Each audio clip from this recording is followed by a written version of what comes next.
My name is Laura Sextro, and I'm a professor of history here at UD. Wollstonecraft was responding to the Revolutionary period, Atlantic revolutions, and as historians we teach it that way, or at least I teach it that way, that this text came out of this larger cross-national conversation about human rights and about human rights advances. Wollstonecraft is really plugged into contributing to this larger discussion of equal rights, or at least political representation.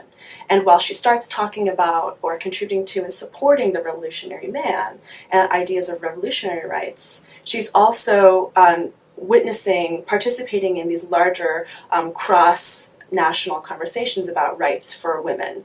And so people were talking about at the time, publishing or giving speeches about how they saw women's rights as limited, as narrow, as there were questions about whether women should have same kind of education or education at all, and her argument was they should have an education so they can be part of civic society, or at least be educated enough to be good citizens, good mothers, good participants.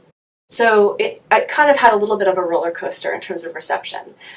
People certainly talked about it. It was because they were talking about human rights in general.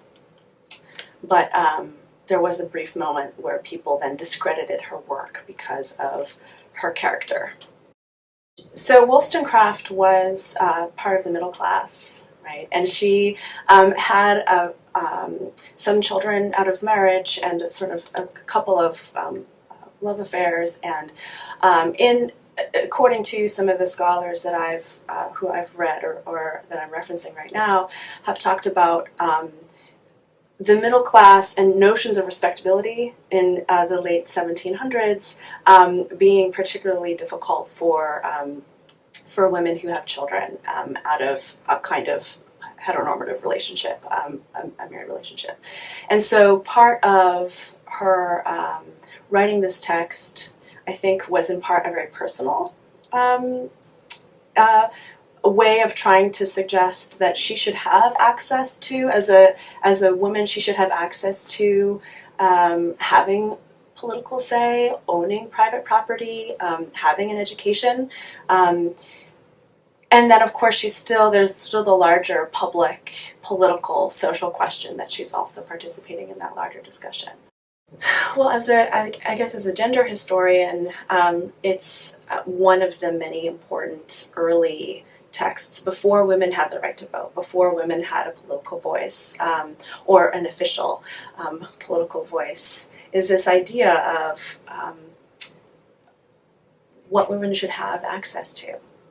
And when these new ideas are being formed and codified around political representation and political rights, and particularly in this revolutionary period when men are defining it for themselves, then women are also trying to figure out how they can be part of this new political rights, these new ideas of citizenship and nationhood, but then also feeling left out. And so so as a historian of gender, we're really interested in thinking about those social contracts, those political contracts.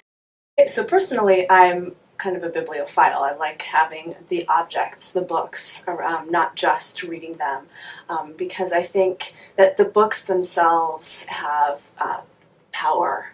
And so I think it's exciting that students get to go see these books, particularly when learning about them and reading excerpts, in part to see this object that's 200 years old. And so in Mary Wollstonecraft's Vindication, for example, a book that's about 200 years old, even if they can't touch it, to just look at the paper itself, the text itself, but also then to try to think more broadly that this book had such a legacy, such a long-lasting legacy.